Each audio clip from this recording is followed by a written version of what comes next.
मेरे प्रिय कैडेट्स, आप सभी को मेरा नमस्कार। और आपको फिर से जो है 7वीं कक्षा में स्वागत है। पिछले 2 वीडियो के अंतर्गत हमने जो है पहला अध्याय और दूसरा अध्याय का विस्तृत अध्ययन किया है। आज उसी 2 पाठ जो अध्याय मैंने पढ़ाए हैं उसके ऊपर जो है आज हम प्रश्नोत्तर पर चर्चा करने वाले हैं। तो इन प्रश्नों यानी इस अध्यायों के प्रश्नोत्तर पर चर्चा करने से पहले इसकी जो है संक्षिप्त जानकारी जो है हम जानेंगे, यानी संक्षिप्त जो सारांश है जानते हुए प्रश्नोत्तर पर प्रकाश डालेंगे। तो चलिए, मेहनत करने से हमें कभी भी डरना नहीं है और बच्चों को, छात्रों को यही बता रहे हैं कि परीक्षाएं आते रहेंगी जाते रहेंगी, लेकिन पढ़ने का जो क्रिया है वह बरकरार रहना चाहिए। पढ़ने से आगे बढ़ने की प्रेरणा मिलती है और इस तरह हमेशा पढ़ते रहना है। प्रतिदिन पढ़ने से जो परीक्षाएं हैं उसे आसानी से हम जो है पास कर सकते हैं। इसलिए हमको परीक्षा के साथ साथ मेहनत से डरना भी नहीं है। मेहनत का जो फल होता है बहुत ही मीठा होता है। तो परीक्षाओं के बाद जब आप अव्वल आएंगे तो आपको उसके प्रति पुरस्कार यानी तोहफे भी मिलेंगे और आपको भगवान हमेशा मदद भी करेगा। और गर्मी की छुट्टियां भी लगेंगी तो आप बहुत सारा मौज मज़े भी कर सकते हैं। यदि उसके साथ साथ आपको पढ़ना भी बहुत ज़रूरी है। इस कविता के माध्यम से आप सभी को कवि यही कहने जा रहे हैं। तो उस पाठ संबंधित आज हम जो है प्रश्नोत्तर पर चर्चा करेंगे। पाठ है पढ़ना है जी, पढ़ना है। इसके प्रश्नोत्तर इस प्रकार हैं। पहला प्रश्न, प्रश्नों के उत्तर लिखिए। तो पहला प्रश्न है, इम्तिहान में पास होने के लिए हमें क्या करना चाहिए? इसका उत्तर इस प्रकार है।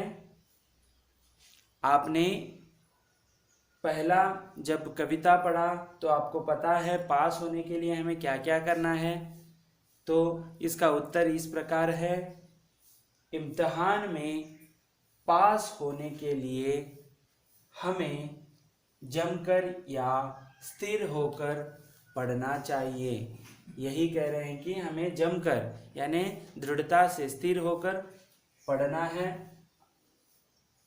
यही इसका उत्तर है। दूसरा प्रश्न है जो इस प्रकार है, किससे डरना नहीं चाहिए? तो इसका उत्तर इस प्रकार है, मेहनत से डरना नहीं है।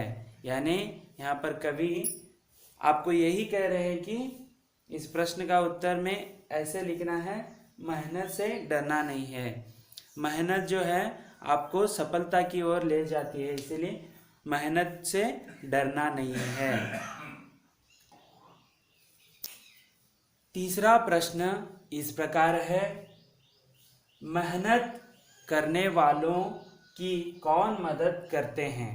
तो यहाँ पर जो है मेहनत करने वालों की कौन मदद करते हैं आपको पता है।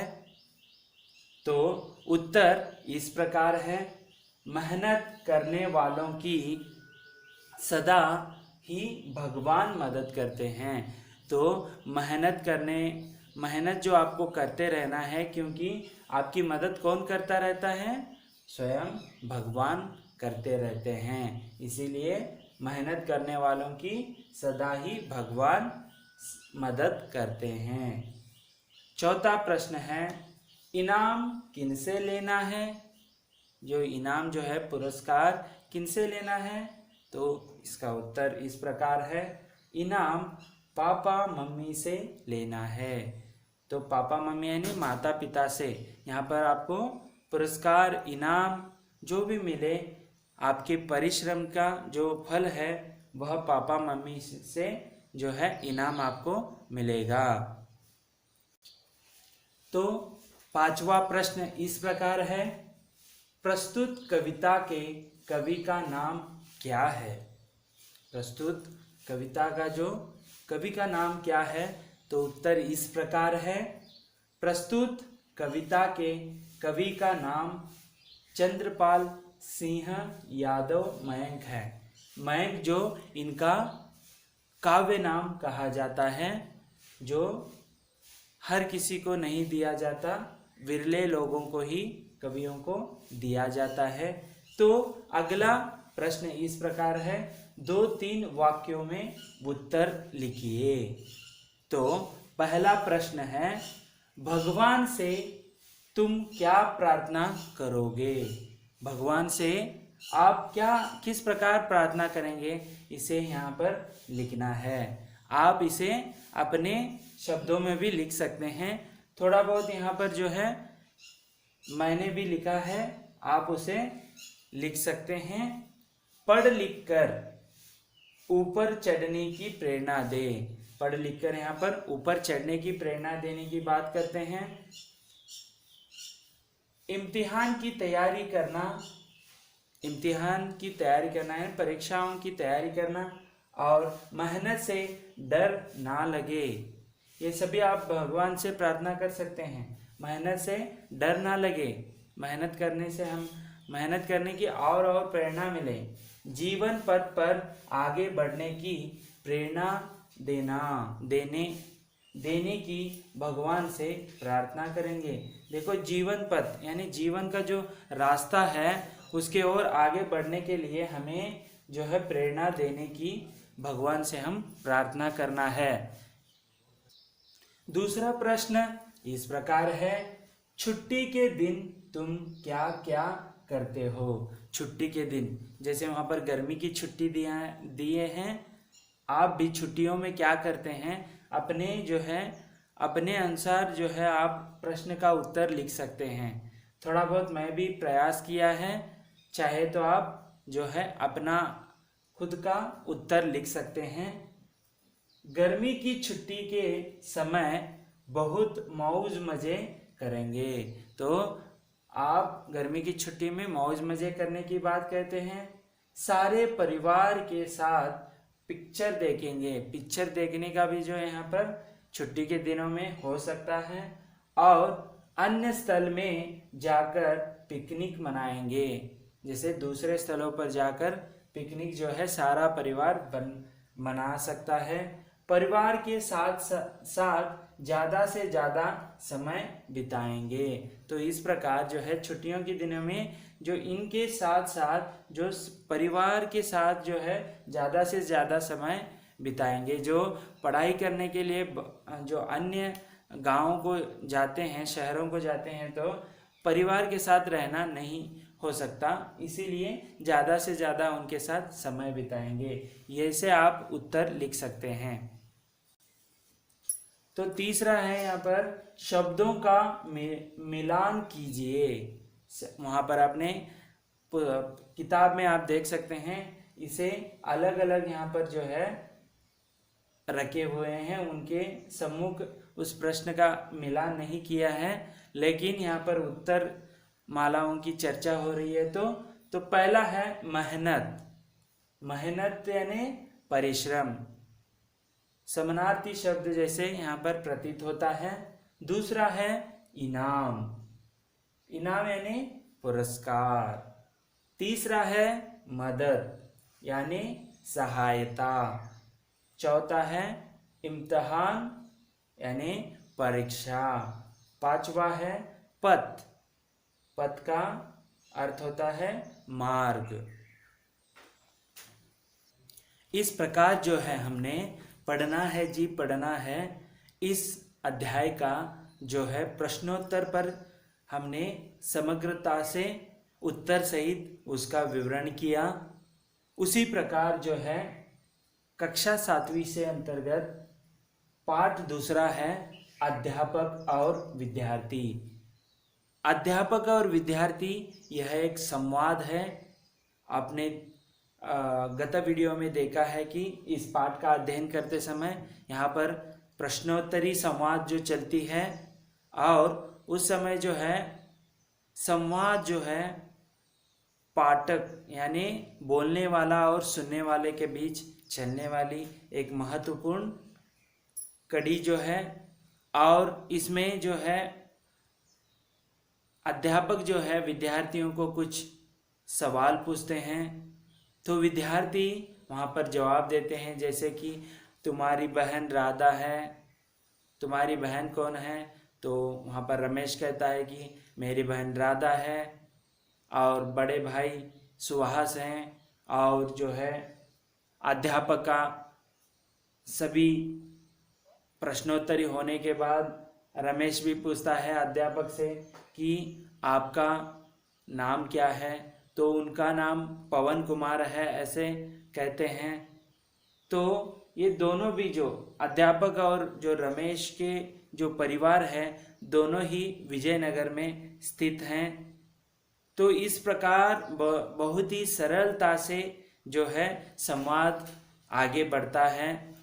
संवाद इसीलिए होता है कि दोनों के बीच में उनके मनोभावों को जो है जो आदान प्रदान यानी अपने विचारों को दूसरों के ओर प्रकट करना, उसी प्रकार जो है उनकी जो प्रतिक्रिया उस भावनाओं को किस प्रकार उत्तर दे, इसकी प्रतिक्रिया जो है श्रोता यानी सुनने वाला जो है जो बोलने वाले को उत्तर देता है। तो इस प्रकार हमने सरल वाक्यों का प्रश्नोत्तरी जो संवाद है बातचीत जो है इस पाठ के अंतर्गत देखा। तो आज हम उसे पाठ के संबंधित प्रश्नोत्तर का भी हम क्या करेंगे यहाँ पर चर्चा करेंगे। तो पहला है सोचो और बताओ। तो ये प्रश्नोत्तर ही हैं। तो पहला प्रश्न है रमेश की बहन का नाम क्या है? तो वहाँ पर ये सवाल जवाब में पूछा गया था कि उसका रमेश ने उसके बहन का नाम भी बताया था। तो उत्तर इस प्रकार है रमेश की बहन का नाम राधा है। तो दूसरा प्रश्न है अध्यापक का नाम क्या है? तो अध्यापक का नाम उत्तर इस प्रकार होगा अध्यापक का नाम पवन कुमार है। तो उत्तर आप इस प्रकार लिख सकते हैं। तीसरा है रमेश का घर कहाँ है? मैंने पहले ही जिक्र किया है। तो इसका उत्तर इस प्रकार है रमेश का घर विजयनगर में है। तो अगला दूसरा प्रश्न है उत्तर लिखिए। जो प्रश्नों के उत्तर यहाँ पर लिखना है। सोचो और समझो जो है वो भी प्रश्नोत्तर ही हैं। आपके परीक्षाओं की दृष्टि के लिए वो भी लिखना जरूरी है। तो यहाँ पर जो उत्तर लिखिए उसके अंतर्गत पहला प्रश्न इस प्रकार है। पहला प्रश्न राधा कहाँ पढ़ती है? राधा कहाँ पढ़ती है? तो उसने अध्यापक को उत्तर दिया था उस प्रश्न का। तो उत्तर इस प्रकार है राधा सरकारी स्कूल में पढ़ती है। राधा जो है सरकारी स्कूल में पढ़ती है। दूसरा प्रश्न है रमेश के बड़े भाई का नाम क्या है? रमेश के बड़े भाई का नाम इस प्रकार है। इसका उत्तर रमेश के बड़े भाई का नाम सुहास है। तीसरा प्रश्न है अध्यापक का घर कहाँ है? तो आपको इसका उत्तर पता है। पिछले हमने इसका अध्याय करते समय पाठ का आपने अच्छी तरह से उससे सुना होगा। तो इसका उत्तर इस प्रकार है अध्यापक का घर विजयनगर में है। विजयनगर में रमेश का भी घर है। चौथा प्रश्न है रमेश के पिताजी का पिताजी क्या काम करते हैं? रमेश के जो पिताजी हैं वे क्या काम करते थे? तो उत्तर इस प्रकार है, रमेश के पिताजी वकील का काम करते हैं, वकील थे वो। ठीक है, उनका जो संबंध होता है न्यायालय से संबंधित होता है, उनके पिताजी वकील थे। आगे इस प्रकार है, पढ़ो, समझो और लिखो। तो यहाँ पर देखिए अध्यापक, अध्यापिका, तो यहाँ पर क्या सूचना दे रही है कि देखिए अध्यापक जो है पुल्लिंग है, अध्यापिका जो है यह स्त्रीलिंग है। तो यहाँ पर पुल्लिंग और स्त्रीलिंग के शब्द हैं, बीच बीच में जो है यहाँ पर बदल चुके हैं। तो पहला जो शब्द है पुल्लिंग है, दूसरा स्त्रीलिंग है। आगे देखिए बालक जो है पुल्लिंग रूप है, बालिका जो है स्त्रीलिंग रूप है, इस प्रकार स्त्रीलिंग रूप होता है। बहन जो है स्त्रीलिंग रूप है, इसका पुल्लिंग रूप इस प्रकार होता है भाई। उसी प्रकार माता जो है यह शब्द स्त्रीलिंग है, इसका पुल्लिंग रूप जो है पिता। मोर ये जो पुल्लिंग शब्द है तो इसकी स्त्रीलिंग रूप इस प्रकार होता है मोरनी। अगला प्रश्न इस प्रकार है, जोड़कर लिखो। तो उनके यहाँ पर जो शब्द दिए हैं, यहाँ पर जो है वृत्ति दी गई है, उनका संबंध किस प्रकार होता है, यहाँ पर उसके उत्तर दिए गए हैं। तो पहला है गुरुजी। गुरुजी का जो संबंध होता है पाठशाला से होता है। उसी प्रकार वकील कहाँ रहते हैं पता है ना आपको? वकील का जो संबंध है न्यायालय से है। उसी प्रकार किसान, किसान जो है भारत जय जवान जय किसान का नारा आप सुने होंगे। किसान जो है खेत से संबंधित होते हैं। उसी प्रकार वैद्य, वैद्य यानी डॉक्टर जो है किससे संबंधित होते हैं? अस्पताल से संबंधित होते हैं। उसी प्रकार व्यापारी, व्यापारी यानी यहाँ पर उनका जो संबंध है ज़्यादातर दुकान। उसी प्रकार सिपाही यानी सैनिक जो है सेना से संबंधित होते हैं। अगला प्रश्न है, अन्य लिंग रूप लिखो। यहाँ पर लिंग जो है दो प्रकार के होते हैं, पुल्लिंग और स्त्रीलिंग। तो यहाँ पर देखिए बहन जो है इसका पुल्लिंग रूप है, बहन का पुल्लिंग रूप भाई है। पिताजी का, पिताजी जो है पुल्लिंग है, इसकी स्त्रीलिंग रूप है माताजी। उसी प्रकार विद्यार्थी का जो पुल्लिंग है और स्त्रीलिंग को भी प्रयोग होता है। इसीलिए यहाँ पर देखिए लड़का या लड़की के लिए समान रूप से प्रयोग होता है। इसीलिए विद्यार्थी जो है दोनों के लिए प्रयोग होता है शब्द का। चौथा है अध्यापक। अध्यापक जो है स्त्रीलिंग रूप है अध्यापिका। तो अगला प्रश्न है, अन्य वचन रूप लिखो।